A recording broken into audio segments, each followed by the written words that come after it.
Tonight, 3 weeks to the election. There are two different visions for the road Texas wants to be on. Texas hasn't seen a race like this in decades. I'm not running against anyone, not running against another party. I'm running for this country. Republican Ted Cruz asking Texas voters for 6 more years in the Senate. Beto O'Rourke hoping to be the state's first Democratic senator in 25 years. Now, live from San Antonio, both candidates face to face in the Texas debate. Good evening, and thank you for joining us tonight. I'm Sarah Fergani, news anchor at KHOU 5 in San Antonio. And I'm Jason Whiteley, political reporter and host of Inside Texas Politics at WFAA in Dallas-Fort Worth. We welcome our viewers from across the state watching this debate live tonight in all corners of Texas. So let's get right to it. Both campaigns have agreed to these rules tonight. For each question, the candidate will get 90 seconds to answer. His opponent will have 90 seconds for a response, and we will turn back for a final rebuttal of 60 seconds. Let's first, though, turn to Dallas, to our Victory Park studios, where we have a social media response team there. So as you watch this debate on television with us tonight, joining the conversation online using the hashtag Texas Debate. Now, we also have a live audience with us here tonight in the studio, so we ask you to please hold your applause during this debate, except for now, as we welcome the two candidates running for the United States Senate in Texas.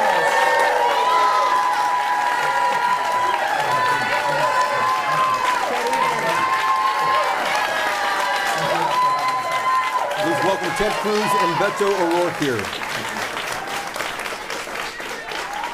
Gentlemen, welcome tonight. Senator Cruz, you won the coin toss to have the final word tonight at the end of this program, so therefore we start with you, Congressman O'Rourke. Welcome to you.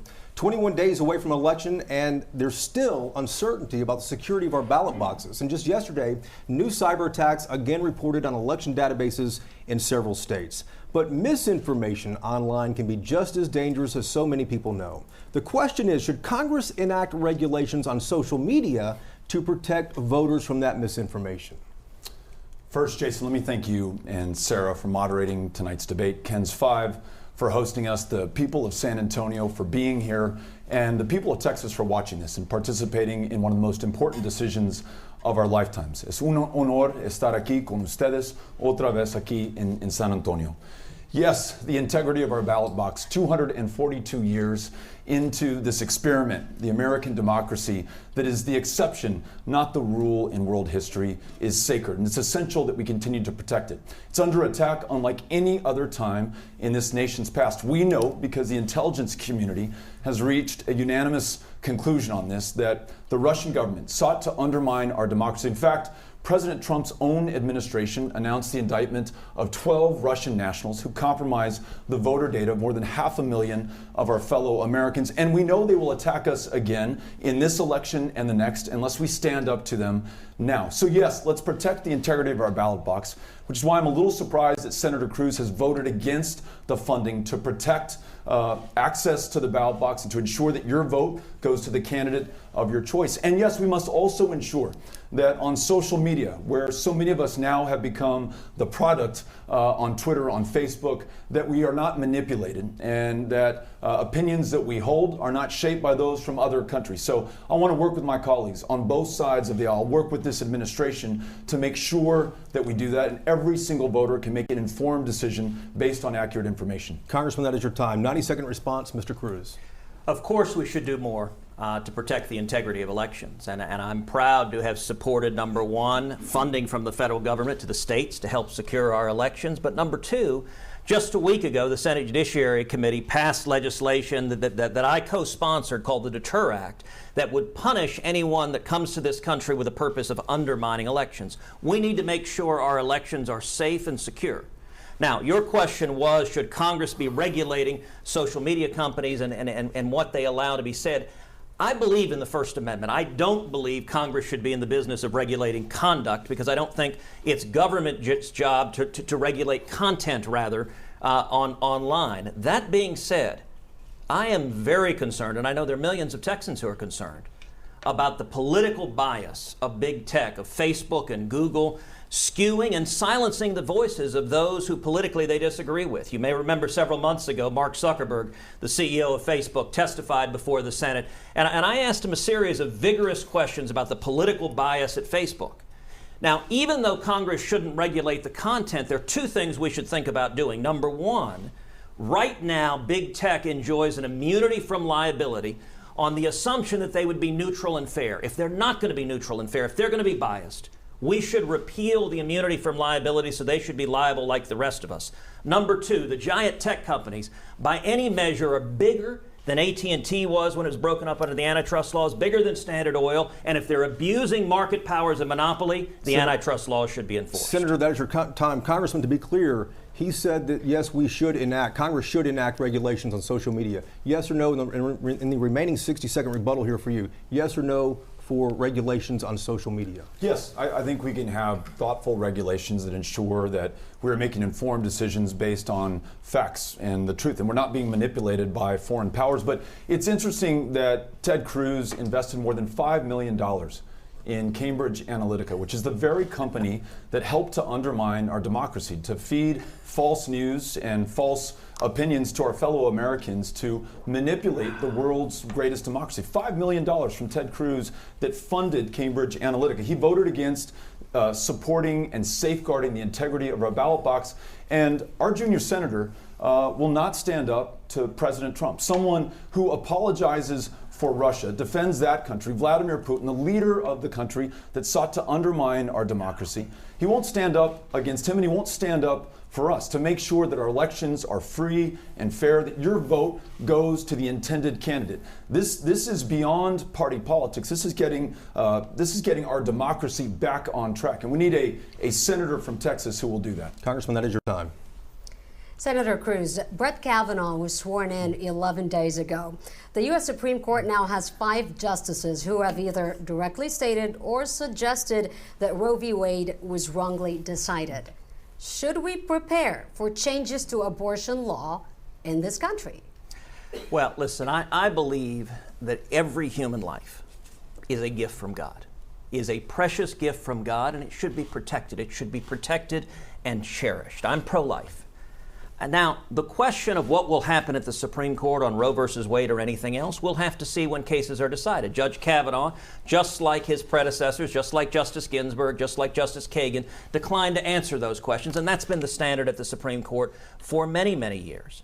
I would note, though, on the question of life, there is an enormous difference between me and Congressman O'Rourke. On the question of life, Congressman O'Rourke is at the extreme pro-abortion side. So he has repeatedly voted in favor of late-term abortions. He has repeatedly voted in favor of taxpayer funding for abortions. I got to say that's not consistent with the views of the people of Texas.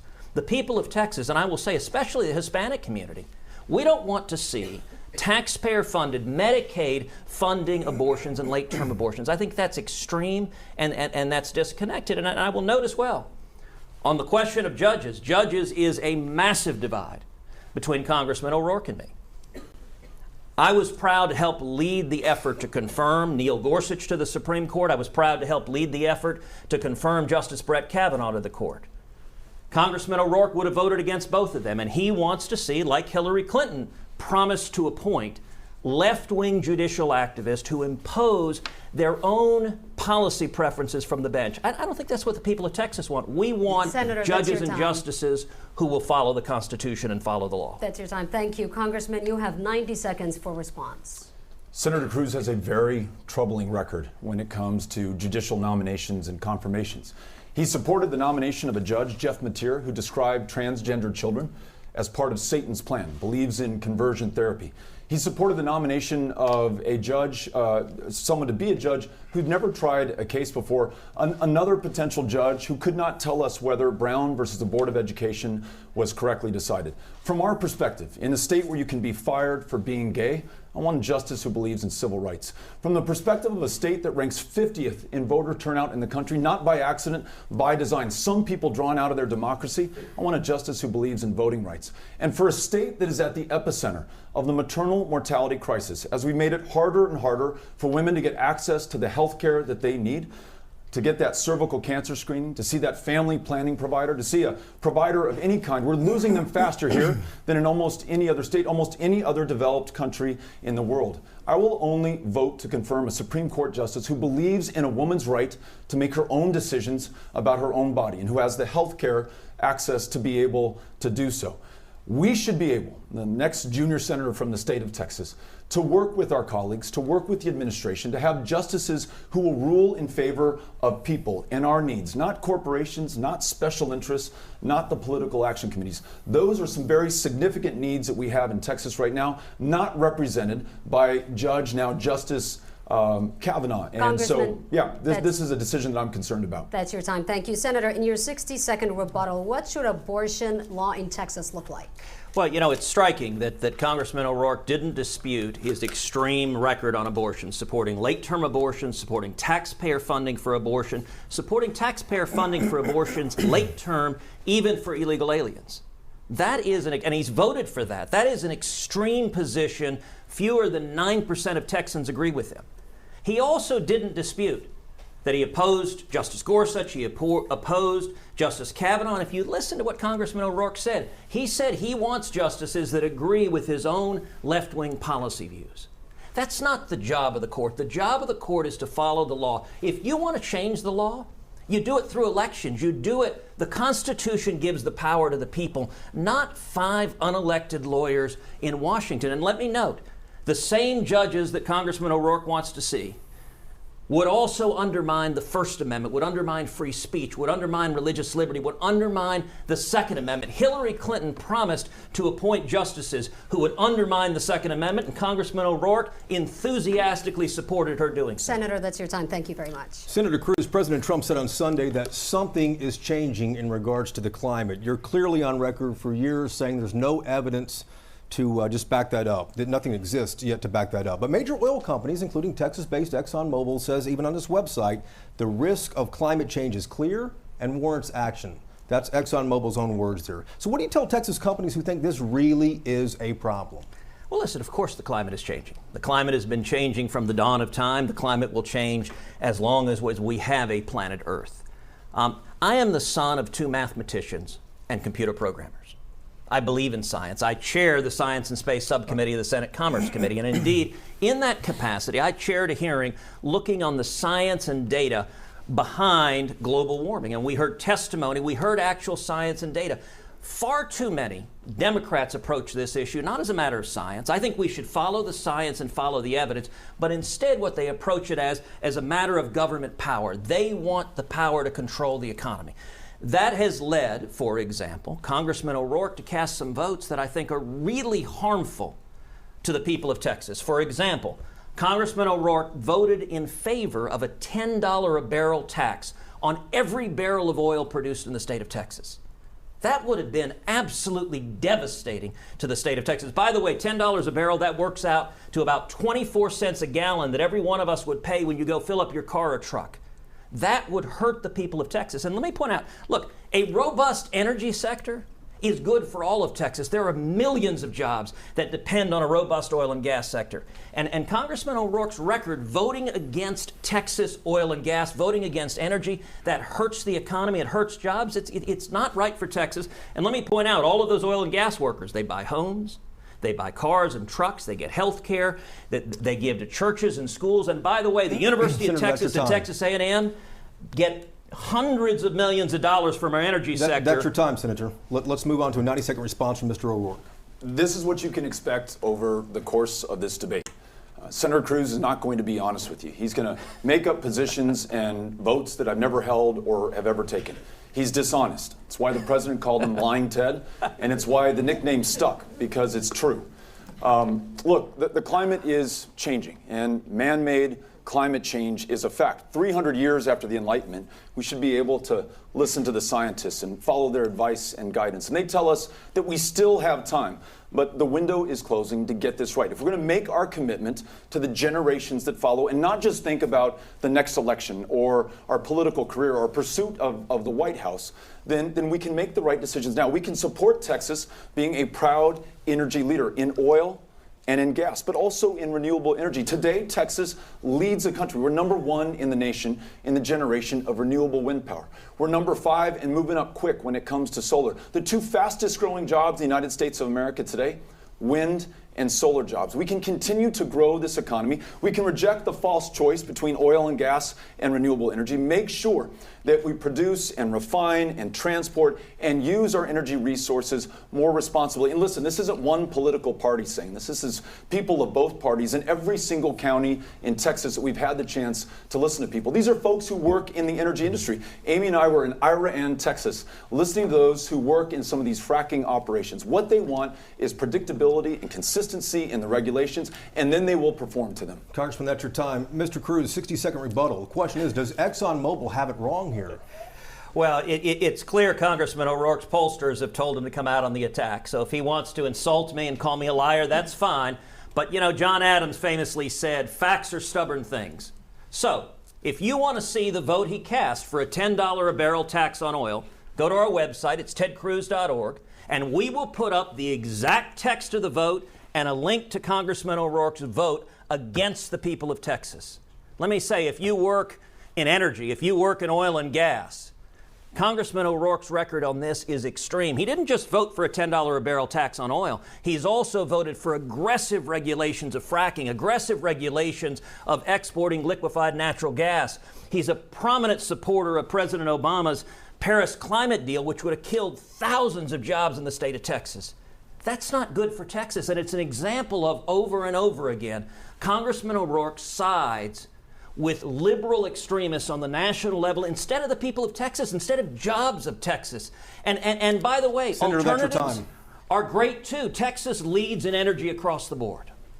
Representative, this question is about immigration policy. We know your position and passion for the Dreamers, and we know that you are adamantly against extending the existing border fence. This question here is specifically about border security. If we don't need a border wall, can you please look at the people of Texas tonight and tell them what we do need? I'd be happy to. And listen, I don't know that there's another person who has a greater stake in this issue than I do. Amy and I are raising Ulysses and Molly and Henry in El Paso, Texas, one half of the largest binational community on the border, the defining border community. We care about our kids' safety. I care about the safety of those that I represent in Congress. I care about the safety of every single person in the state of Texas. El Paso, in fact, is one of, if not the safest cities in the United States of America. It's because we have world-class law enforcement, police and sheriff's deputies, but it's also because we are a city of immigrants. A quarter of those that I represent were born in another country, chose us, came here to this country, and by their very presence made it better. No wall is going to solve legitimate security concerns, but smart policy will. And let me describe one of those to you. Senator John Cornyn and I, though he's a Republican and I'm a Democrat, he's in the Senate and I'm in the House, worked on policy together to invest in our ports of entry. That's where more than 90% of everyone and everything that ever comes into the United States first crosses. Having a better idea of who and what comes into our country demonstrably makes us safer. And at the same time, those customs officers are able to facilitate legitimate trade and travel that's connected to more than 1 million jobs in the state of Texas. As we all know, here, the home of Toyota, trade is the lifeblood of the state of Texas. If we can make our communities more secure, as this bill did, and facilitate more job-growing trade, then we've really figured something out. And I think that John Cornyn and I have been able to do it. Republicans and Democrats working together on an issue that makes Texas better. That's your time. Thank you. Senator, you have 90 seconds to respond. So everyone should notice in his answer that he wanted to talk about trade, he wanted to talk about customs, he wanted to talk about everything except border security. And let me say, there's no race in the country with a starker divide on immigration than this race here in the state of Texas. As for me, I'm incredibly honored to have received the formal endorsement of the National Border Patrol Council, the union of the men and women who risk their lives keeping our nation safe. I will note here at this debate, I'm very pleased we have Brandon Judge and Paul Perez, both from the National Border Patrol Council. The reason they're supporting me is I've led the fight to secure the border, building a wall, using technology, increasing boots on the ground. We can keep our communities safe. Congressman O'Rourke not only opposes a wall, but he has said we have too many fences and walls already on the border. He wants to tear down the ones we have. And I'll note, he brought up El Paso. El Paso is right across from Juarez, one of the most dangerous cities in the world, 3,000 murders last year. There's a wall there. That wall is one of the tools you use to protect us. But let me give you an example of just how extreme Congressman O'Rourke is on immigration. KHOU law, common sense legislation, overwhelming majority of Texans supported. I'm the author of KHOU law in the Senate that says violent criminal illegal aliens, if they're deported repeatedly, should face a mandatory minimum prison sentence. Congressman O'Rourke has voted against KHOU law.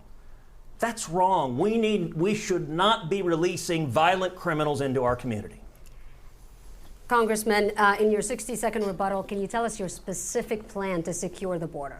Well, as I just told you, Senator John Cornyn and I have worked to invest in our ports of entry. That means staffing of customs officers. It means infrastructure at our bridges that connect us with Mexico, where more than 90% of everyone and everything first crosses. And it means investment in the technology that ensures that we do a better, smarter job screening those who first come into this country. That will make us safer. It also means that we support local law enforcement, those police officers and sheriff's deputies who keep this country safe. We can do that as well. But listen, we cannot use this idea of border security to be an impediment to moving forward on those issues that are also demanding our action, in which Texans know better than perhaps any other people of any other state.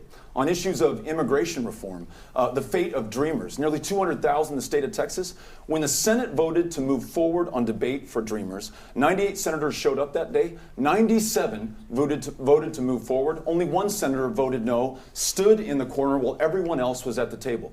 Ted Cruz has put his career above the interests and priorities of Texas. Time. Ted Cruz is for Ted Cruz. That's your time. Thank you very hold much. on a second. Let me respond to that, please. Which is, I noticed Congressman O'Rourke said we need to support law enforcement. I think that's striking that he says that now in a debate, because his career has been one consistently of opposing law enforcement. Indeed, someone else who is here today is Detective Mike Helly, who leads the San Antonio Police Officers Association. Senator, Detective Helly has endorsed me. And I would note as well, 171 elected Texas Senator, sheriffs, including... thank you very much. We have to move hold on. on. I get a 60 seconds response. Hold on. You have both agreed to this. But we agreed we could have a 60 seconds. You have both agreed to these rules. But we agreed on a 60-second rebuttal if necessary. And I want to make a point on law enforcement. He claimed he supports. He already finished his rebuttal. We have to move on to the next topic. Gentlemen, let's talk about health care now. What you're looking at for our television audience is a live picture at our Victory Park studios in Dallas, where that social media response team is listening to our viewers out there too. The overwhelming conversation online we're hearing about is about health care. And one post asks you directly, Congressman O'Rourke, if universal health care is going to cost trillions of dollars, what do you cut from the federal budget, or how much are you going to raise my taxes to pay for that? Let's start with the goal. What is it that we're trying to achieve? I want to make sure that everyone can see a doctor, afford their prescription medications, take their child to a therapist, be well enough to live to their full potential over the course of their lifetime. And I want to make sure that working families pay less for health care costs than they do today. So here's some steps that we could take to get to your answer. We could expand Medicaid. This is a state that left $100 billion on the table. We could expand Medicaid. More working Texans are able to be well enough to go back to work, to be there for their families. We could introduce Medicare as an option on the exchanges to drive down the increase in premium costs and expand selection and choice. And then we could take the lead as the state that is the least insured in the United States, who perhaps better understands the consequences of failing to be there by and for one another better than anyone else on guaranteed, high-quality, universal health care. There are a number of ways to get there, from Medicare for all to one where you use a mix of employer-based insurance and the ability for people to pay into Medicare. That could come at a cost of around $1.6 trillion over the next 10 years. If you look at the tax cut that Senator Cruz just voted for, $2 trillion added to $21 trillion in debt, the disproportionate benefit flowing to corporations and the very wealthiest, and move that corporate tax rate not to where it was, but maybe 5 points, from 21 to 26, you would generate the money necessary to pay for access to health care so that everyone lives to their full potential. Congressman, that's your time. Mr. Cruz, 90 seconds response. You know, I have to say, he really didn't want to answer the question of how to pay for it. So let me be clear what it would cost. Congressman O'Rourke is proposing socialized medicine, the federal government in charge of your health care and your doctor. There are at least 3 big problems with that. Number one, every place on earth that happens, You have rationing and waiting lists. If you look at the United Kingdom, if a senior needs to get a hip replacement, it takes about 90 days. In Canada, it takes about 200 days. But number two, the cost would be immense. When Bernie Sanders rolled out this plan, and Congressman O'Rourke supports the Bernie Sanders plan of socialized medicine, the Urban Institute, which is a left-leaning institute, scored it as costing $32 trillion over 10 years. That's $2.5 trillion in the first year. Right now, the total we raise from all of our income taxes is $1.5 trillion. So Congressman O'Rourke's plan would require tripling your taxes. He said you could do it with 5 points on the corporate rate. That doesn't even pass elementary school math. We're talking about, and by the way, his next answer likely will be tax the rich. Well, let me tell you something. If you took every person in America making $1 million or more, and you took 100% of their income, it would pay for 5 months of Congressman O'Rourke's socialized medicine. We can't afford those taxes. And third, he wants to put everyone who hasn't paid into Medicare on Medicare. That would bankrupt Medicare. It would hurt seniors. Seniors have paid into Medicare. They rely on it. And putting 200 million people, including illegal immigrants, on it could bankrupt Medicare. Senator Cruz, that's your time. Mr. O'Rourke, if elected in your 60 seconds rebuttal, how do you get that passed? Look, all you've heard from Senator Cruz is what we should be afraid of. It's a campaign based on fear. It's the same person who shut down the government of the United States of America for 16 days, perhaps because he thought too many people had too much health care, has voted to take away health care from millions of American families, and vows to repeal protections for pre-existing conditions. I want people to have more health care. I want people to be well enough to finish their education, to go to school. I want to bring people of Texas together, Republicans and Democrats alike, from all parts of this state, to make sure that we lead on an issue that we understand better than anyone else. In a state where the largest provider of mental health care services is the county jail system, in a state where people are dying of the flu and diabetes, in the wealthiest and most powerful country in the year 2018, surely we can do better. And I've laid out some steps that would allow us to do that, beginning with expanding Medicaid, introducing Medicare as an option on the exchanges, and then describing the goal that we want to get to, and ensuring that Republicans and Democrats alike come to the table to work on that. Congressman, that is your time. Senator Cruz, there's a lot of concern in Texas and all over the country about President Trump increasing the tariffs. Toyota says Tundra trucks produced right here in San Antonio will increase in cost by $3,000 next year because of rising tariffs on auto parts.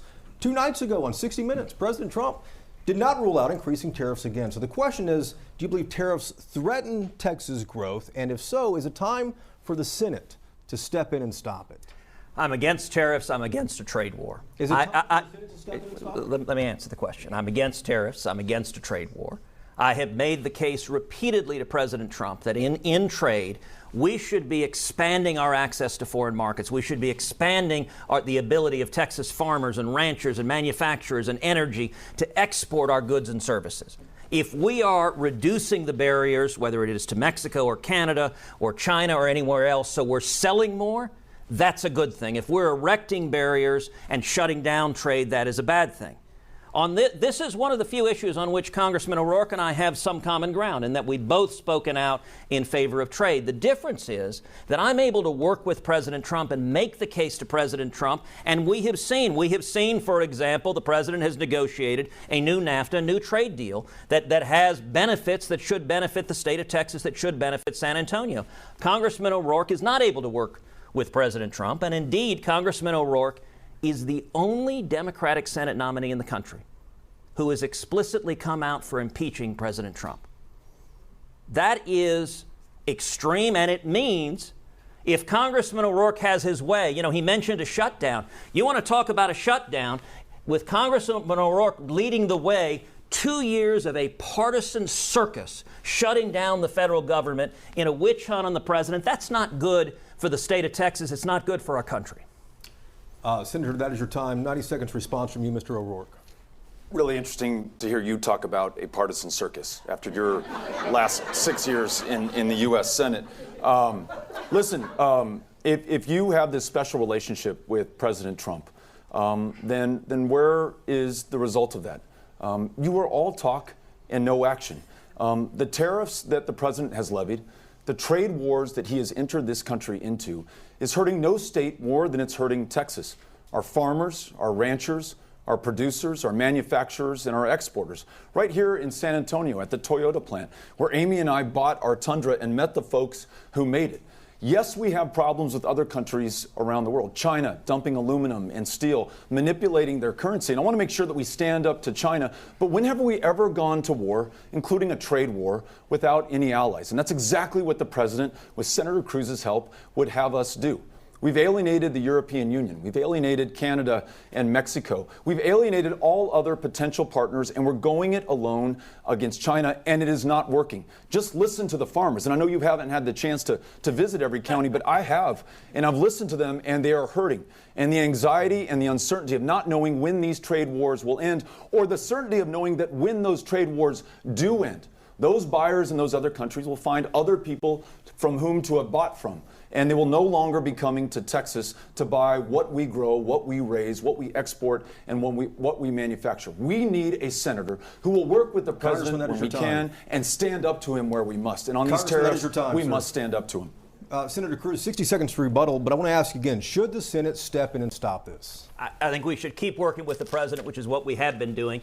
But, you know, Congressman O'Rourke just asked an interesting question. He said, where are the results?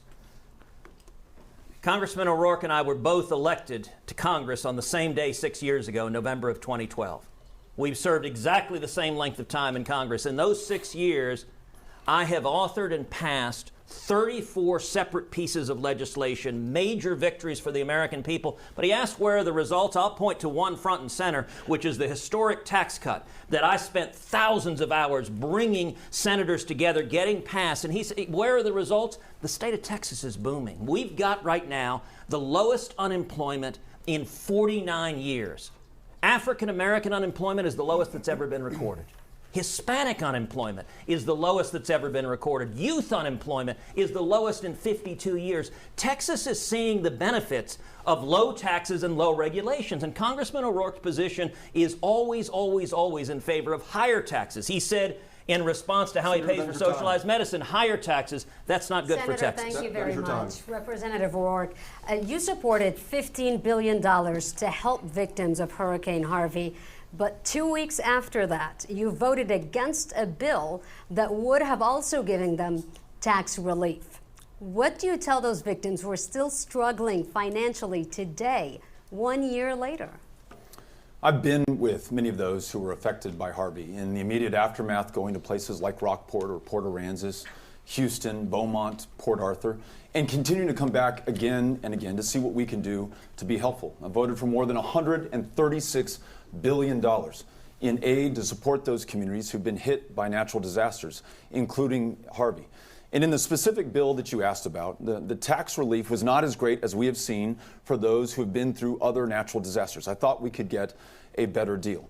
But I am there for those communities each and every single day. I continue to go back to places like Kashmir Gardens in Houston, Texas, which more than a year later is still not fully rebuilt. And I continue to wonder why Senator Cruz voted against more than $12 billion in FEMA preparedness, knowing full well that we will see more Harveys going forward. Mind you, that was the third 500-year flood in just the last 5 years. We know that there will be more of these floods coming, and I want to make sure that the people of Texas, especially Southeast Texas, are prepared for the next one. That $12 billion also included hundreds of millions of dollars in support for volunteer fire departments like the one that I visited in Rockport, where of those 20 volunteer firefighters, more than half lost all of their worldly possessions and were sleeping on the floor and in the firehouse as they responded to the emergencies in their communities. So yes, I will be there. I will work with anyone, anytime, anywhere to make sure that those Texans who need the help to rebuild get it, and that we invest in their ability to be resilient for the next storm. That's your time. Thank you. Senator Cruz, you have 90 seconds to respond to that.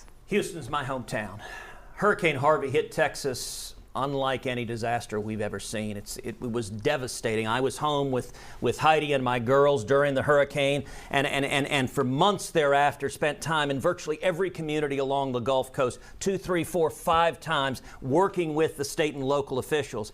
I mentioned earlier 171 sheriffs have endorsed my campaign, including 10 Democrats. One of the reasons why the overwhelming majority of elected sheriffs have endorsed my campaign is because many of those sheriffs I worked with hand in hand after Harvey. In the Senate, I helped lead the effort to pass 3 major disaster relief bills, working hand in hand with John Cornyn, where we improved and expanded those disaster relief bills. And the emergency tax relief that you just referenced was legislation that I authored. I authored, introduced, passed into law, did it jointly with John Cornyn and Marco Rubio. The Cruz-Cornyn-Rubio emergency tax relief gave over $5 billion in emergency tax relief for families impacted by Hurricane Harvey. It passed both houses of Congress, overwhelmingly was signed into law, provided immediate relief for those impacted by Harvey. Only 4 Texas Democrats voted no on that legislation. One of them was Congressman O'Rourke, the congressman from El Paso, and there was a reason for that. You know, he gave an answer now. He said that it didn't provide enough tax relief. That's not what he said at the time he voted no. At the time he voted no, he said the reason he voted no is that he wanted to focus on illegal immigrants instead of hurricane relief. That was his answer at the time. Representative, Texas. Thank you, Senator. Representative, you get 60 seconds for a rebuttal. Do you regret that vote? I don't. I will always see what I can do, work with anyone, anytime, anywhere, to do better for Texas. And that was what I was trying to do. But, you know, Senator Cruz mentioned listening to and working with local leaders in Houston. I've listened to and worked with the mayor and the county judge, a Democrat and a Republican, each of whom is still waiting for $1.1 billion awarded to the local governments in community development block grant funding that has still not made its way into the neighborhoods, into the streets, into the homes, into the businesses to rebuild. They need a full-time senator, not somebody running for president who's going to focus on their needs and make sure that that money gets there. They need a full-time senator who would have been at bat for them before the storm on infrastructure projects that they had identified needed funding, but they needed a senator who was going to work for them. Army Corps of Engineer approved projects totaling in the hundreds of millions of dollars, who did not have an advocate because he wasn't in Texas, he wasn't in Houston, he was in Iowa, he was in New Hampshire. He was running for another office instead of taking care of the concerns and the needs of the people of Texas. Representative, thank you very much. Senator Cruz, a year ago this week, October 18th, 2017, you tweeted out the following statement. When it comes to the deficit and debt, it is immoral. The debt we have to turn it around, you wrote. Yet 2 months later, last December, as you just mentioned a moment ago, you voted for the Republican tax plan that the Joint Committee on Taxation, Congressional Budget Office, and many other nonpartisans say will add more than $1 trillion to the deficit. Some people see the tweet and the vote as hypocritical. Are they not? They are not remotely. I'm proud to have supported the tax cut. The tax cut is producing enormous benefits for the state of Texas and for the country. We're seeing record growth. We're seeing record low unemployment. It's benefiting 4 million new jobs in the last 2 years. And by the way, one thing that Democrats never seem to understand, if you want to pay down deficit and debt, and I care passionately about the deficit and debt, it is immoral, the deficit and debt we've racked up. If you want to do it, the only force strong enough to do that is economic growth. Now, let's go back to a little history. In the 1960s, John F. Kennedy, a Democrat, campaigned on tax cuts, cutting individual tax cuts and the corporate tax rate. He said a rising tide will lift all boats. He passed it, and the economy boomed and federal tax revenue went up. In the 1980s, Ronald Reagan campaigned on cutting taxes to get the economy growing. He passed it. The economy boomed and federal tax revenues went up. We did the same thing this time. This time, with that tax cut, we're seeing the results, and today, to date, federal tax revenues have gone up. Senator, federal tax revenues are higher in this year than they were last year without the tax cut. Respectfully, Senator, I was with you in Iowa. I've heard you on the campaign trail since 2012 saying how bad the deficit is. Yes. And this vote would add to the deficit, though. Jason, no, it wouldn't. That projection is wrong. By the way, that projection also would have said that the Kennedy tax cuts would have added to the deficit and the Reagan tax cuts would have added to the deficit. The reason we have deficit and debt is not that we cut taxes and spurred the economy. The reason we have deficit and debt is because Congress keeps spending. That's Senator, why that we is need your to time, pass sir. term limits. It's why we need to pass a balanced budget amendment. We need to stop the out-of-control Senator, that is your spending. time. Things like socialized medicine that Congressman O'Rourke. 90-second response. Speaking of balancing budgets, only one of us has, with good friends in El Paso, started a small business. Met that payroll every week, balanced the books, made sure that we delivered for our clients. Only one of us has served at the local government level, every single year balancing the budget, seeing each other not as Republicans and Democrats, but as council members entrusted with a fiduciary responsibility to deliver for the taxpayers of El Paso. Every single year we did. And for Senator Cruz to say that this isn't going to bust the budget at a time of $21 trillion in debt, when we're on track to deficit spend to the tune of $1 trillion a year, he voted to add $2 trillion And those tax cuts disproportionately will flow to corporations who are already sitting on record piles of cash and the already wealthy in a country that is riven with income inequality unseen since the last Gilded Age. Why? In the days just before and just after that vote, Senator Cruz accepted $120,000 from the political action committees who represent the corporate interests that benefited from this tax cut. Why does he vote for this? Why does he vote for internet companies to sell your private browsing data to the highest bidder without your consent? Why does he not vote for universal background checks in a country that loses 30,000 people to gun violence every year? Follow the money. In each of these cases, if you look at the Political Action Committee contributions to Senator Cruz, it helps to explain the reasons for his vote and how corrupted Congress has become. I don't take PAC money, not a dime. I always and only represent the people of Texas. Congressman, that is your time. Senator Cruz, 60-second rebuttal. You know, Congressman O'Rourke is fond of saying he doesn't take PAC money, but the truth is different. For example, the J Street PAC, which is a rabidly anti-Israel PAC, has raised over $160,000 for Congressman O'Rourke because of his many votes against the nation of Israel. Another example, he has a super PAC based up in Dallas that has raised hundreds of thousands of dollars, is spending them on ads attacking me and my family. So when he say he doesn't take PAC money, he just lets others do it for him. But let me say more fundamentally, the reason people care about this is they care about who you're fighting for. Consistently, if you look at Congressman O'Rourke's record, every time there is a choice between left-wing national activists and the people of Texas, he goes with the left-wing national activists and he goes with the left-wing national donors. For example, we were talking earlier about his vote for a $10 a barrel tax on oil. That is a great vote if you're raising money in San Francisco. It's a terrible vote if you actually care about jobs in the state of Texas. Senator, that is your time. We want to keep this debate on track here. Let me ask you the next question, though, Senator. Weber Shandwick did a poll this year with almost 70% of Americans saying civility is a major problem in America. Yeah. And let's talk about the tone of this campaign and what's happened here in the last half hour, 45 minutes. We all watched as activists chased you and your wife Heidi out of the restaurant in D.C. And then, Senator, some say you couldn't even give a political-free compliment to your opponent in the first debate in Dallas. So the question is, what responsibility do you have to bring civility and respect back to the country? Listen, Jason, I think every one of us has a responsibility to bring civility and respect. That's something I've endeavored to do throughout politics, is to focus on substance, to focus on issues, to focus on record. And so the personal attacks, the going to the gutter that is so common in politics, I try not to engage in. If you look at my disagreements with Congressman O'Rourke, they haven't been personal attacks. They've been his voting record in Congress that has been markedly out of step with the people of Texas. You are right that there is a loss of civility, there is an anger, there is a rage on the far left that is really frightening. You know, the images hold on, let me answer with it. Don't interrupt me, Jason. The images of a left-wing mob beating on the doors of the Supreme Court.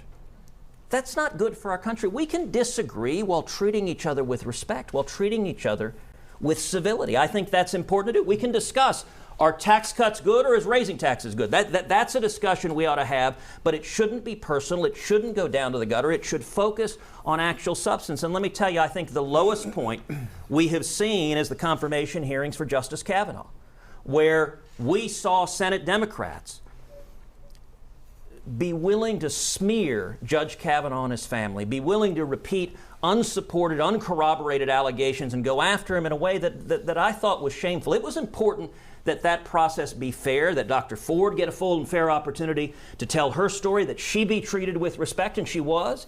But it was important that he be treated with respect as well, and he was not. Senator, that is your time. Congressman O'Rourke, 90 seconds for a response. Every year, Allegheny College presents an award for civility in American politics. One of the first years, it was awarded to Senator John McCain and Vice President Biden. Another year, it was awarded to the family of the late Justice Antonin Scalia and Justice Ruth Bader Ginsburg. And last year, I was lucky enough, fortunate enough, to receive that award along with Will Hurd.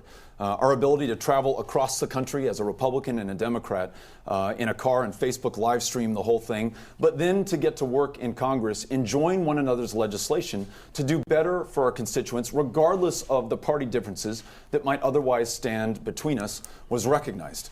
It's the same kind of approach that I take to just about everything that I do in Congress, everything that I do in life. When we found out that veterans were unable to access mental health care services, that 500,000 veterans with bad paper discharges were denied the ability to go to the VA, I worked with my colleague from Colorado, Mike Kaufman. Though he's a Republican and I'm a Democrat, we were able to bury the differences, compromise, a 4-letter word among some in Washington, D.C., and find a consensus piece of legislation that passed the House of Representatives 435-0, passed the Senate as well, and was signed into law by President Donald J. Trump. Now, President Trump is someone with whom I don't agree on everything. But where we could make things better for those veterans, we did it. We buried the differences, we put them aside, and we put this country's interests before us. That's the kind of leadership that we need from Texas going forward. That's the kind of leadership this country deserves. That is your time. Mr. Cruz, in your 60-second rebuttal, I was going to ask you, doesn't the inflammatory rhetoric just exacerbate the situation? Absolutely. I think we should focus on substance and not inflammatory rhetoric. I will say it was striking, and at this press conference in D.C. about civility, Congressman O'Rourke again repeated his call for impeaching President Trump. That's the very essence of not civility. If we had impeachment next year, we'd see utter chaos. We would see an end to the repeal of the job-killing regulations that's fueling our economic growth. We would see an end to much of the progress we've seen rebuilding our military, making progress on foreign policy. Washington would be consumed by partisan investigations. That's not civility. Let me point out more broadly. It's interesting that Congressman O'Rourke points to a bill that another congressman wrote that he was a co-sponsor of. There's a reason for that. Have you noticed in his campaign, have you noticed in this debate, he doesn't talk about what he has accomplished in Congress because he has scored political points rather than accomplishing victories for the people of Texas. We've already talked about emergency tax relief in the wake of Harvey that I authored, passed into law. That was bipartisan. We had Democrats and Senator, Republicans. That was good for Texas. That is your time, Senator. Gentlemen, when it comes to the Me Too movement, the president said it is a very scary time for young men. Congressman, you're raising sons. What do you tell them? I'm raising 2 sons and a daughter, and I tell each of them that it's critically important that they are treated with respect and that they demand that from everyone in their life and that they treat one another and everyone in their life with respect. I'm very grateful for the leadership that we have seen across this country in positions of public trust in Congress, in people at the neighborhood level, meeting the challenge of this moment. Congress members like Jackie Spear from California, who authored legislation that I co-sponsored that ensures that members of Congress are held to a higher standard, that there's true transparency in their conduct, and there's not the ability to cover up, and there's the important training to make sure that everyone in their offices, in their lives, is treated with the respect and the dignity that they deserve. I also support the Violence Against Women's Act that makes sure that we have the resources and the training and the funding to protect the lives of the women in our lives and in this state and throughout this country. Inexplicably, or maybe he'll have an explanation, Senator Cruz voted against the Violence Against Women's Act. We have to make sure that we're more than just talk. We have to have actions that follow this up. We've got to make sure that, for example, when we're talking about women, we're talking about equal pay for equal work. When we're talking about women, we talk about ensuring that they can make their own decisions about their own bodies and have access to the health care that allows them to do that. It means that our rhetoric has to be followed up by our actions. And in Senator Cruz, we don't have that today. Congressman, thank you. In response, Senator, what do you tell your daughters? I think the Me Too movement has done an incredible amount of good for our country. Sexual assault is wrong, sexual harassment is wrong, and we've seen in recent months powerful men in Hollywood, powerful men in politics, powerful men in journalism, powerful men in business called to account for abominable behavior. I believe everyone, women and men, girls and boys, need to be protected, need to be treated with dignity. And as you noted, I am the father of 2 girls. I want their rights to be protected. I want them to be valued. I'm also the son of my mom, who graduated from Rice in 1956, went to work at Shell as a computer programmer. She was a professional woman in the 1950s, faced a very difficult climate. My wife, Heidi, my best friend in the world, works in the financial sector. Again, always a difficult climate. We need to protect everyone's rights. And let me tell you, when it comes to stopping sexual assault and when it comes to dealing with those who commit them, before I was in the Senate, I was the Solicitor General of Texas, the chief lawyer for the state in front of the U.S. Supreme Court. I handled over and over and over again cases dealing with rapists, dealing with those who committed sexual assault, dealing with child predators. And it has been a passion of mine. And Congressman O'Rourke mentioned sexual harassment in Congress. Well, I joined with New York Democrat Kirsten Gillibrand. The two of us were the lead authors on legislation to stop the indefensible practice of secret taxpayer settlements for members of Congress who were harassing their staff. There should be no secret settlements. They should be public. Senator. And it's important that there be accountability. Congressman, you get 60 seconds for rebuttal. Listen, I pointed out two specific opportunities for Senator Cruz to do the right thing, one of them being the Violence Against Women Act. Didn't hear a good reason why he failed to support that. Look, you've got somebody, as I mentioned earlier, who is all talk and no action.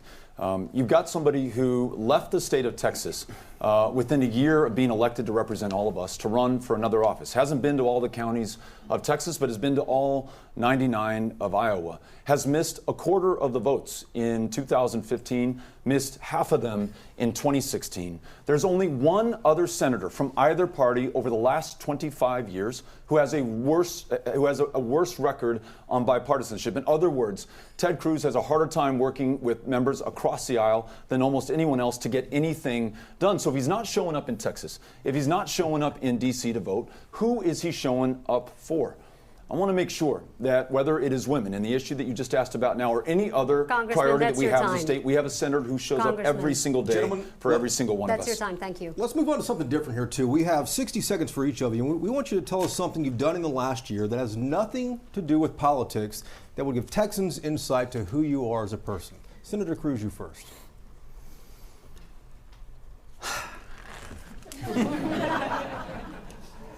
Look, I will say the hardest thing about being in this job is being a dad. My girls are here. At the last debate, Congressman O'Rourke and I talked about that. Both of us are dads of young kids.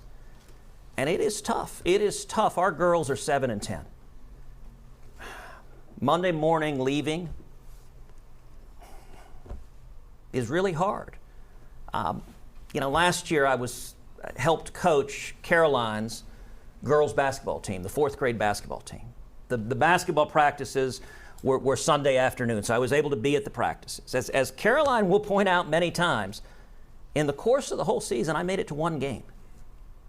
That's not okay with her. By the way, one of the games that I thought I was going to make it to was going to be a Friday night game. I was planning to come back. It was the night of the vote on the tax cut. And so I was in the Senate, and I had to call home and say, Caroline, I'm sorry, I've got to be here to vote on this. Let me tell you, for a 4th grader, the fact that you're voting to cut taxes is not an explanation for why Daddy is not at the game.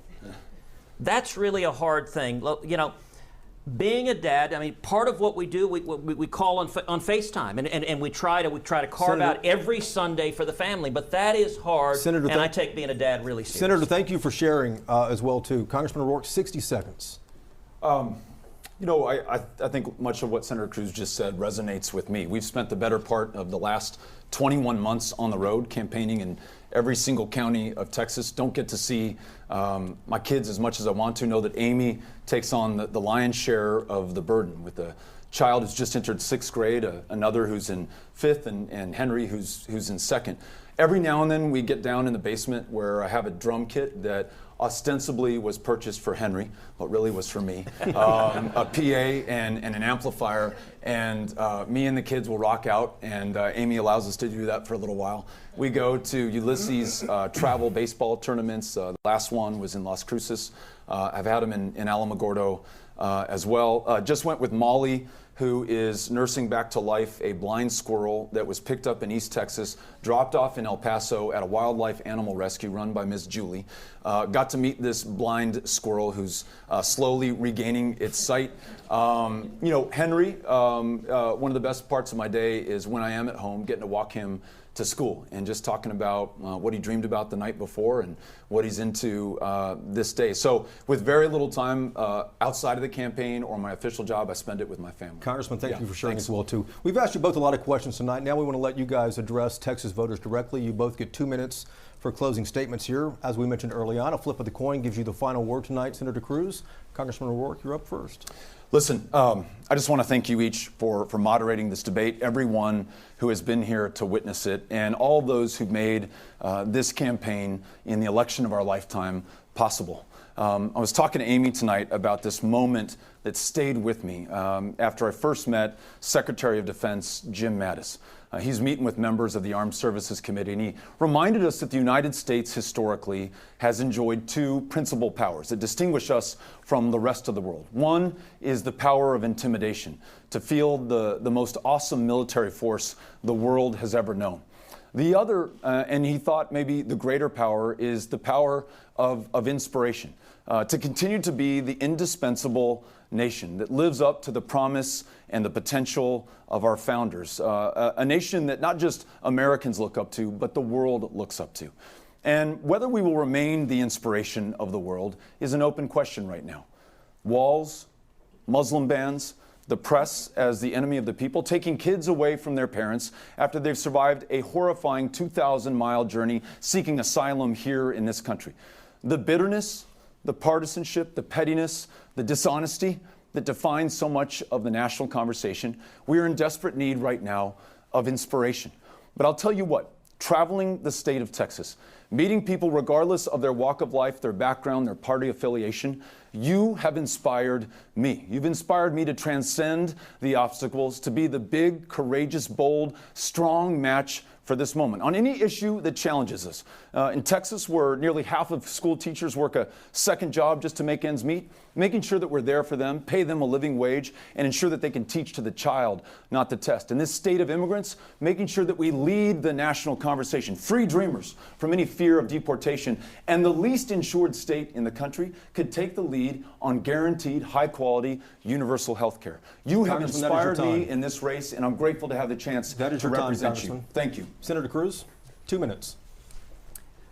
The classic question in politics, are you better off now than you were 2 years ago? Is Texas. Elections are about choices. Do we continue on the path we're on, or do we turn back? The records of Congressman O'Rourke and myself could not be more different. On taxes, I want to cut your taxes. Congressman O'Rourke wants to raise them. On job-killing regulations, I want to repeal them. Congressman O'Rourke wants to increase them. On Obamacare, I want to repeal Obamacare, reduce premiums, protect pre-existing conditions, and expand access. Congressman O'Rourke wants socialized medicine, the federal government in charge of your health care and your doctor, which, among other things, would threaten to bankrupt Medicare.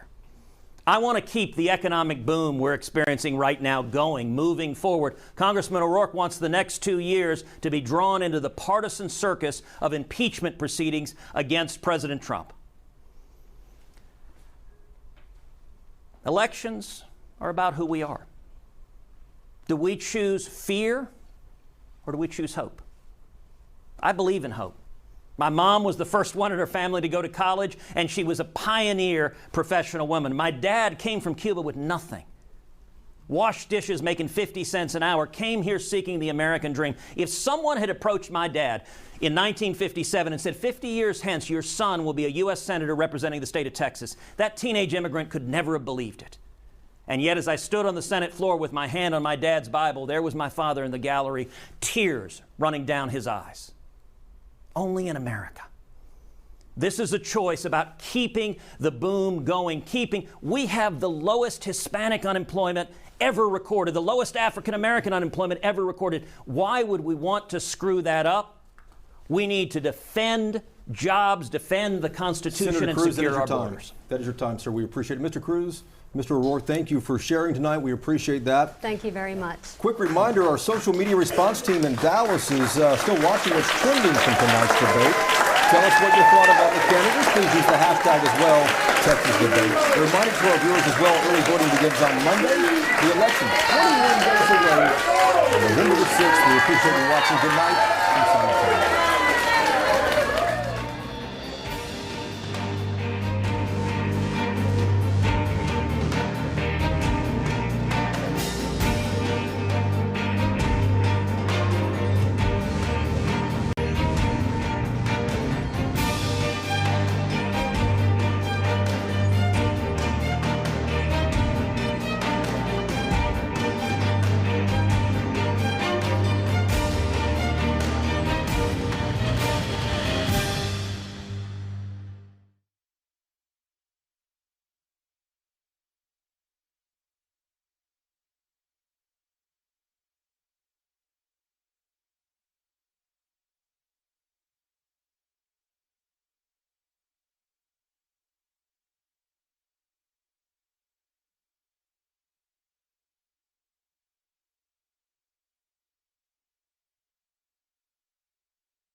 To everybody out there in Facebook land, I'm Jason Wheeler. You have joined our post-debate show here on Facebook Live. Hopefully you had a chance to see the debate. If you did, we're going to get into those big moments here. If you didn't see it, we might catch you up to speed before all this is said and done. We have some voters in studio with us as well as some experts. And as you see here behind me, we have our social response team. They have been listening to your comments and responding to your questions online tonight. So let's dig right in. We have our David Goins over here in the corner right now. And David, you've been monitoring what people are saying on social media throughout the hour-long debate here. What are you picking up as far as trends go right now? Yeah, well, probably not surprising when you see an online, Facebook stream. You're going to see people from, the Beto camp, the Cruz camp, who think their candidate is doing fantastic. But some of the things that kind of stood out, at least from the WFA, stream of Facebook comments, a lot of comments on civility, on how well these candidates interacted with each other, how well they were able to keep their demeanor. There was also some comments about term limits, which some people thought was maybe a good idea no matter who wins this particular Senate race. And also one thing that was brought up was how well they kept up with, how well the tax cut, plan that was passed by Congress back in 2017, how well that's benefited Texas overall. So people have been positively reacting to the tax cut, though, online. Mostly positive comments. That we have seen some who've talked about, I live in a small town in Texas. I haven't really seen, that trickle down to, Main Street where I live in a city that's maybe smaller than, 100,000 people or so. So that's what we saw a lot of, and perhaps not surprisingly, we said, at this point, 3 weeks out from the election, there's not a lot of undecided people. Yeah, we're going to talk about that. Yeah, for sure. So this is a pretty locked in kind of environment. I'm going to let you jump back in here because we're going to be visiting again. But real quickly, people talking a lot about civility between the two candidates. I'm curious, since we are on social media here, how civil have people been on here? Not uncharacteristically so. I mean, there's been some sharp barbs either way, but I would really kind of characterize most of the comments that I've seen as more cheerleading. There hasn't been a lot of direct attacks between those who support either candidate, saying the other side is anything more than just they just disagree on the issue. So honestly, for social media, we've seen worse, honestly. Which isn't saying much. No, you're right. We'll let you dive back in there. Right. I want to get over here to Bud Kennedy from the Star-Telegram. Bud has also been keeping one eye on the debate here and one eye on the computer screen and talking with people back and forth on there. Bud, what are your takeaways tonight after seeing what you've seen and listening to what you've been seeing on the computer here? Well, Jason, I think this was a strong debate for Cruz again. This time we saw Beto punch back. A lot of his followers were thrilled that he went on the attack, but it was very difficult for him. Sometimes he didn't look very passionate in doing it. I'm sorry. Let's start that again, Bud. Give me your takeaways there. Yeah. Some people couldn't hear you there. Thank you. Ted Cruz, of course, was very passionate. Beto O'Rourke this time came out on the attack, which a lot of his supporters wanted him to. However, sometimes he didn't seem very passionate about it. He still seemed like he was a little bit reluctant in his criticism. He was a little bit stiff about it. Cruz was very wrapped up in what he was saying. Then you saw the ending. You saw the big sweeping conclusion, the vision that Beto O'Rourke gave, and that contrasted with Ted Cruz saying, "Keep the good times rolling." Now, can we real quick, I don't know if we can pull it up in the control room right now, that moment that you were talking about where we saw the punch and the counter punch with O'Rourke coming out with a sort of a different feel than he did in that first debate, and then Cruz immediately answering that. Let's see if we can play that interchange here real quick. This is what you can expect over the course of this debate. Senator Cruz is not going to be honest with you. He's going to make up positions and votes that I've never held or have ever taken.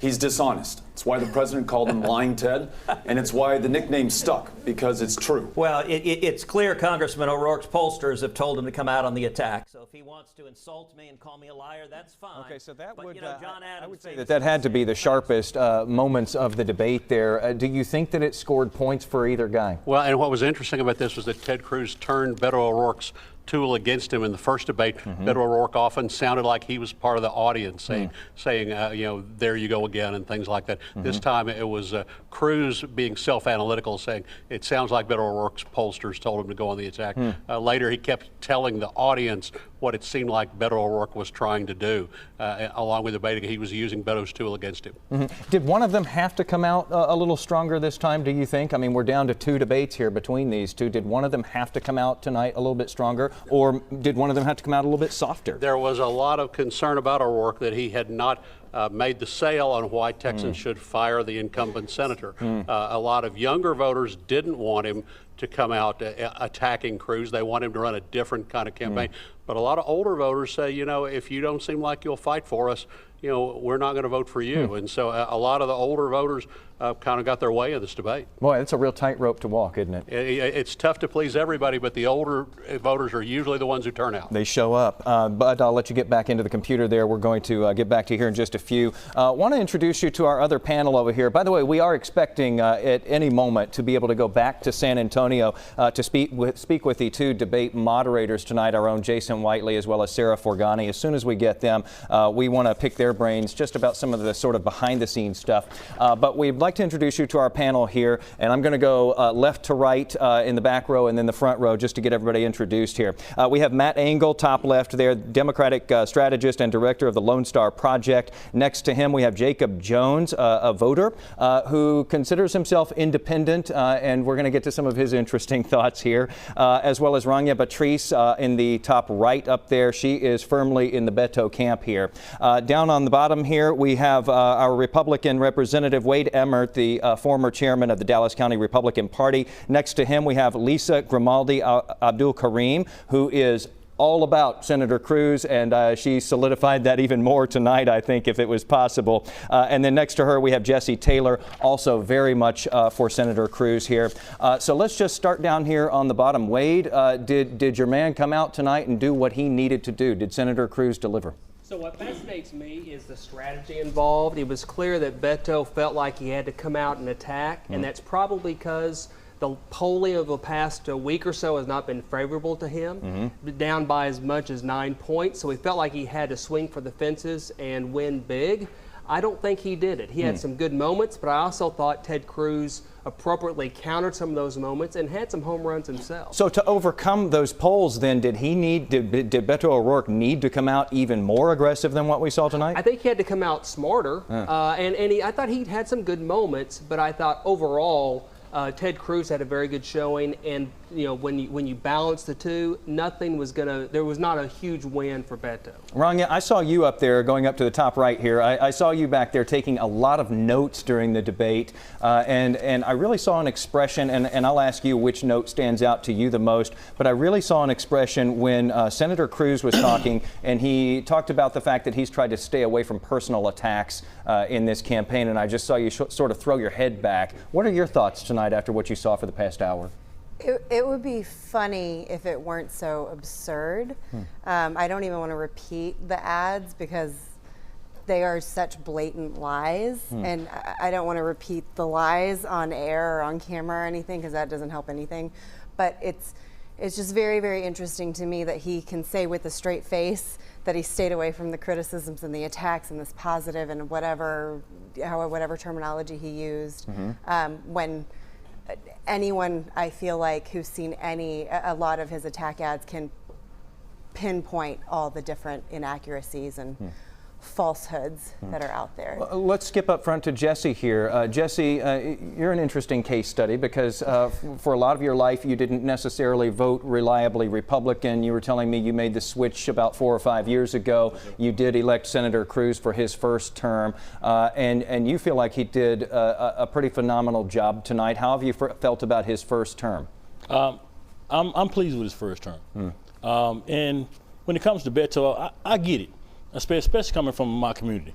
Beto comes off like a Sunday Baptist preacher. He has that feel good, says what you want to hear, but once you put your money in the plate and walk out the door, what do you get?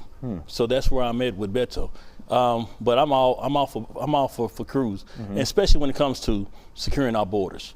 I mean, when illegals come here, what community are they coming into? I'm pretty sure they're not moving into Senator Beto community. They're moving into communities that look like me. So I'm all about Cruz. You mentioned that Beto O'Rourke is a smooth talker. He's a smooth talker. Did he say anything tonight that you thought, that sounds pretty good to me? Nothing that I haven't heard prior. Like I said, you put your money in the plate, what do you get after you walk out the door?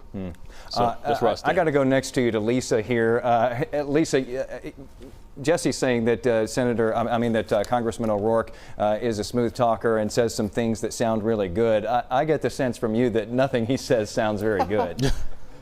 I'm not buying it, and I believe that's why Cruz is debating Beto right now. Cruz is the polls. The last 5 polls that have come out in the last 2 weeks have Senator Cruz over 50%. The numbers are there. Cruz, I believe Cruz has it. I believe what Cruz is doing is trying to expose Beto for who he is. He is a smooth talker, touchy-feely, everything's going to be good, but when it boils down to it, who's going to pay for that? Who's going to pay for that? It's great that's to what think you were thinking tonight. That's exactly what I was thinking. Who's going to pay for all this health care for everybody? My husband came over here as a refugee, but he came over here the right way and became a U.S. citizen. And I believe everybody should do that. Let's go to the back here. Jacob, as I spoke about when we introduced everybody, you're sort of an interesting one as well because you generally lean independent. You were telling me that with fiscal policy anyway, you tend to agree with a lot of the things that Senator Cruz agrees with, but you were telling me you've been steadily leaning more toward O'Rourke. With that specifically, the social policies that both of the candidates are displaying and the civil rights that both candidates are going for, that is what's pushing me towards Beto. If it came down to it, I'd prefer the fiscal policies of Cruz and the social and civil policies of Beto, and even the personality of Beto himself as well.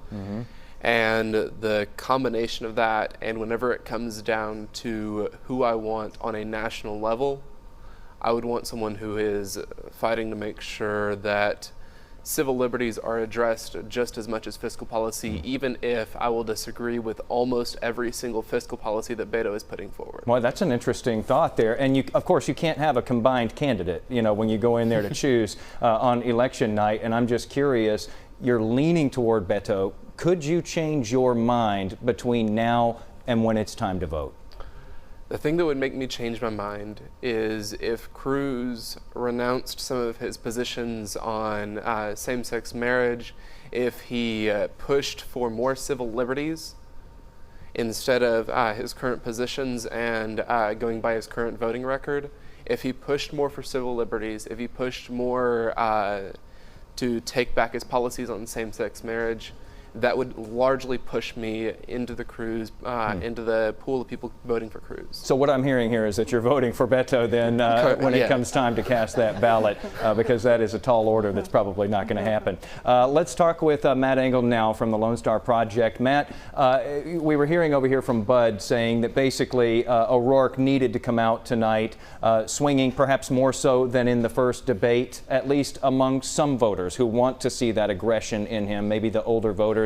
But he made a good point that the younger voters want him to continue running this different kind of campaign that he has been trying to stand by as he's been going through the past couple of months. Did he walk the tightrope right tonight? Did he do what needed to be done, or would you have liked to have seen more of something? Actually, I think he did pull this off, although I'm not sure he did it in the way he intended. I think these debates become less point counterpoint if you just scored it on that. Cruz is an experienced debater. He's done dozens and dozens of debates, so he'll make the point counterpoint. He knows how to frame an attack, and he's always in attack mode. He he drips with insincerity and then attacks.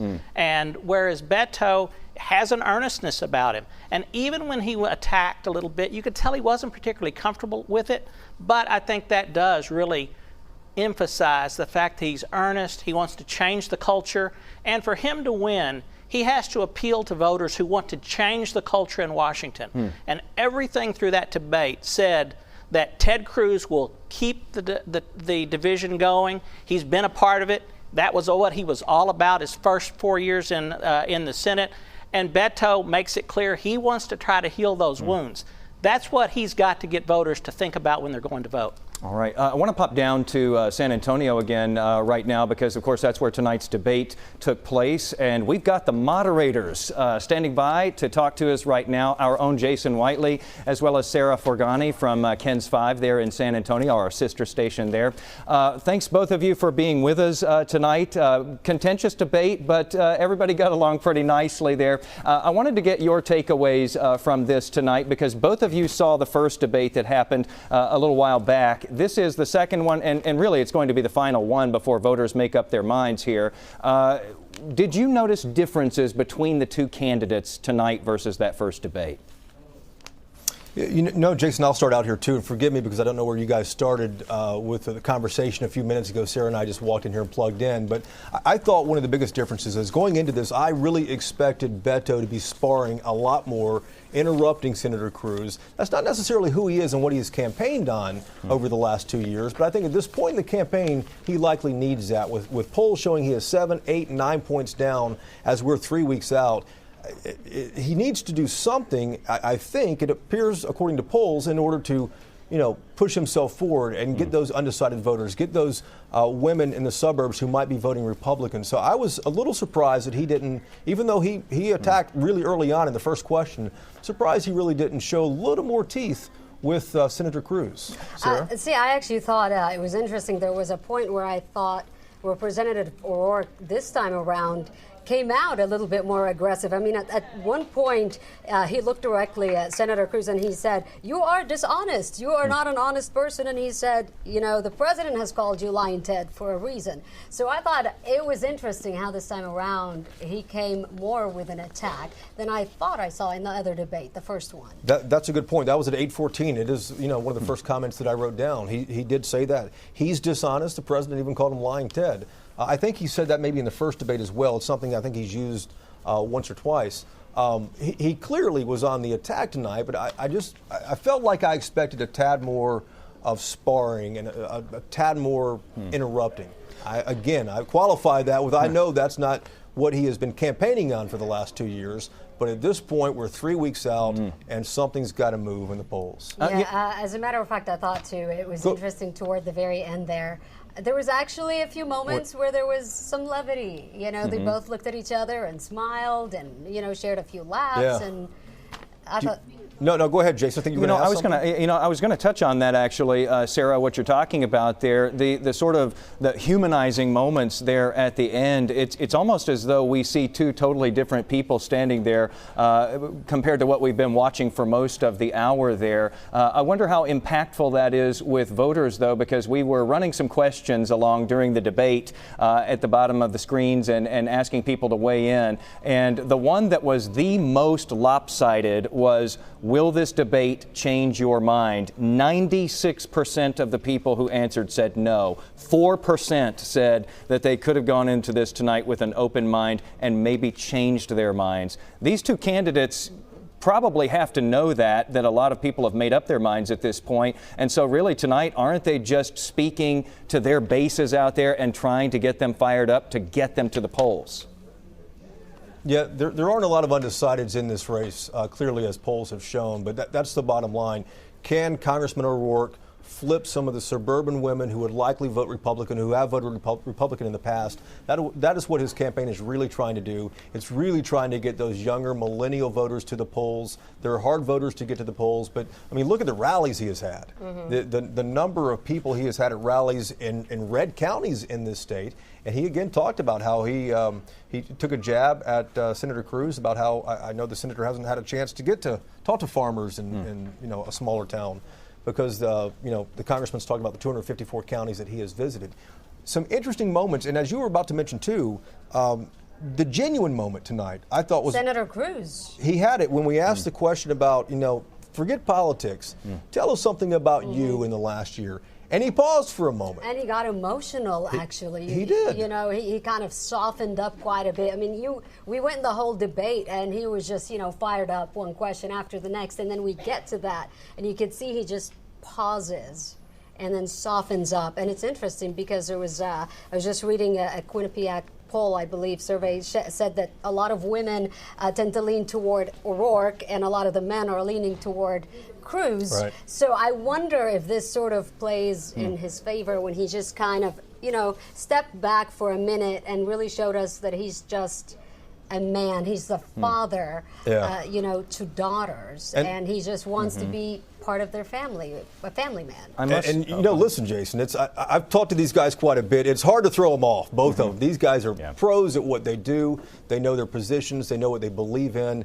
And that was a moment in the debate, probably, 8:50 or so, that really kind of made them pause for a moment. Beto O'Rourke said something about, about his 5th, 6th, and 2nd graders and the drum kit that they have downstairs, the PA and the amplifier, and how they go down there and jam out. And Mrs. O'Rourke kind of allows that. We heard the emotional moment from the senator as well, talking about how hard it is to be on the floor of the Senate on Friday nights when his daughter is waiting to have him in the stands at the basketball game. Jason? I have to say that you mentioned that we've heard so much from both of them, and you almost know how they're going to answer on a lot of things. And I did feel the same way, Jason, that it feels like they both kind of went back on their heels there when they were asked about a non-political question. And whether you have your mind made up or not, and it sounds like most people do, it was kind of refreshing just to get to that point in the debate and to be able to see these as two men, two people who have very different views of where this country should go and where this state should go. I want to say that you all are both very good timekeepers, by the way,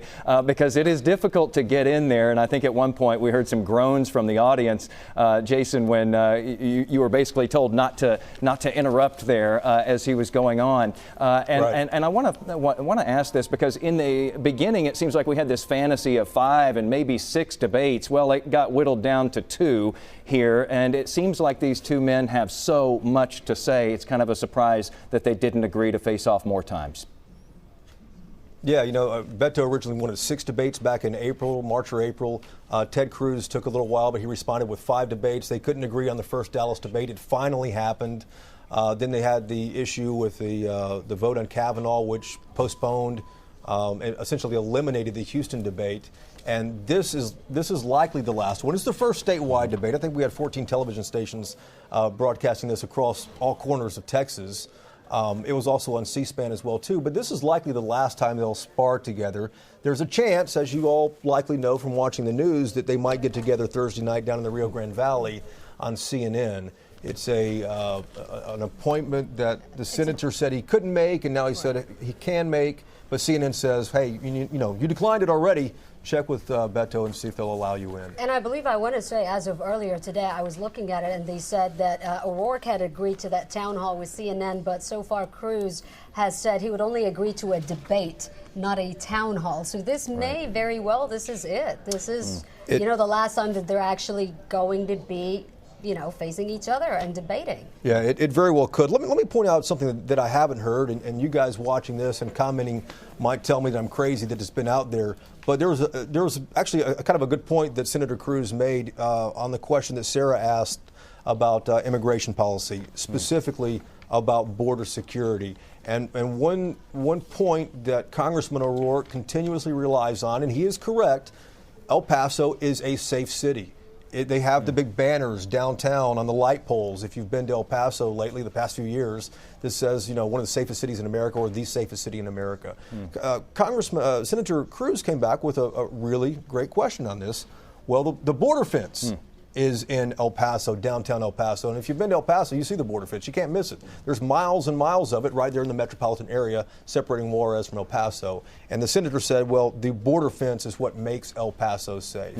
So two very different opinions on that and what makes that city safe. Yeah, and I want to go back to that point because we talked about, how when we asked them the question, what have they achieved over the last year, how they kind of stepped back and softened up. But when it came down to the closing remarks, I think Senator Cruz took advantage of those 2 minutes very clearly and really showcased how different both of them are, how different he is from Representative O'Rourke on pretty much every topic, from climate change, immigration policy, to taxes, to the national debt. I mean, you're looking at two candidates who couldn't be more different. Yeah, and I think the only thing they said they agreed on was about tariffs, Jason. Go ahead. Oh, no, go ahead. What? Oh, the tariffs part. No, I think the only thing they said they agreed on was about trade, but not about tariffs and whether the Senate should step in and stop what President Trump is doing, trying to balance out trade agreements. Yeah, otherwise there couldn't be more of a contrast between these two. Nobody should have any trouble being able to discern which one they like and don't like, because they are very different from one another. Jason Whiteley and Sarah Forgani, thanks for being with us here on Facebook Live, and great job tonight. I know it is a thankless job to moderate a debate, especially in this political climate we have these days. Want to turn to our social response team over here real quick. once again. We have Alicia Ibrahimji over here who has been on the screen all night here, and you have something you'd like to pass along to us here. Yeah, definitely. So we're asking, you see on the screen on Facebook Live, we've been polling people, who do you think won this debate? It's important that we keep in mind that every social media space has a different type of audience, right? So on the screen right now in our live stream, you see 73%, they've said, Beto clearly won this one. 27% said Cruz clearly won this one. But in the comments section of this Facebook Live that we have going, we've got, look, 745 people of you are in that Facebook Live. It's been really conflicted, back and forth. Just as soon as I see a Cruz comment, I see a Beto comment right away. But yet the vote isn't showing that here. But, again, we do have to qualify. It's never scientific when you're just taking a quick poll on social media. It just happens to be who's going to take the time and click one or the other. Right. So I tweeted this out as well. We've retweeted this on the main account. Okay. Similar numbers here. We so see it's kind of backed up. You were mentioning platforms can be different. This is on Twitter now. Exactly. So I think that's really important to know that different platforms, different audiences, but still similar numbers here. 70% saying Beto clearly took the cake on this one. 30% said they think that Cruz did. And that's 826 of you on Twitter voting. I will say this, though. It's been interesting. I'm sure even after we finish this, we're still all going to be attached to our screens, right? There's so many things that people are saying on the various topics that were discussed.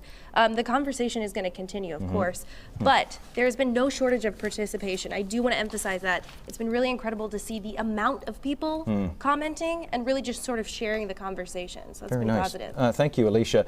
We wonder about that participation when we talk about people getting on social media and making their voices heard there. Does that translate over, though, over the next couple of weeks when we get into early voting, and then when we get to Election Day, of course? Do people show up at the polls? And that's what this is really all about, isn't it? Mobilizing those voters. Ted Cruz has maintained this pretty decent lead, Wade, but he can't take anything for granted at this point either. Well, you never should take anything for granted, but I think what's hurting the Democrats in general is that there's not really a competitive governor's race either. And so Beto's race is really the hallmark race for Democrats, and I frankly don't know that although he's getting some good marks, I think the table is turning a little bit, and you're starting to see his margins go down and Ted Cruz's margins go above 50%.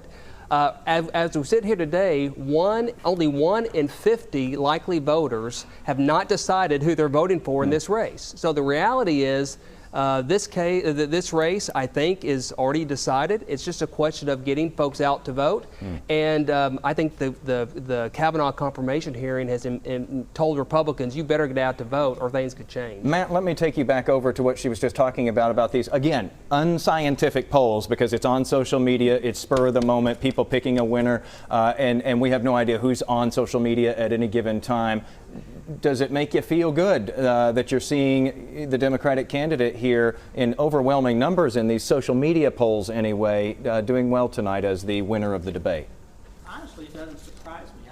I thought, just in watching that debate, that Beto came across as the earnest, positive person who wants to make a change, whereas Cruz, it's just his style. It's just he can't help it. He comes across as always in the attack mode. There's a dark presence to him. If that was an audition for a movie, Cruz would have won the role as the bad guy because he plays that part. Last quick thing here, because we're wrapping up now. We have our 2 Cruz supporters sitting up front, our 2 Beto supporters sitting behind them.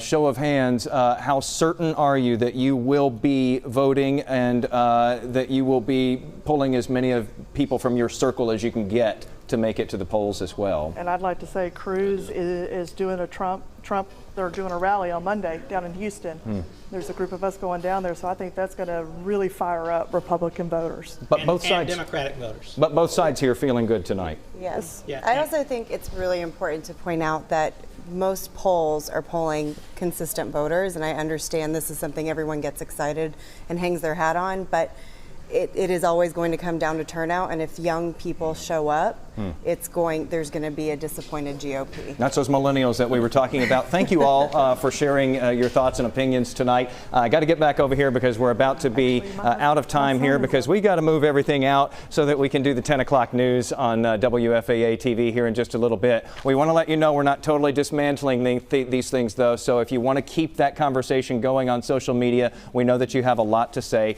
Keep it coming here, and thanks for being with us tonight.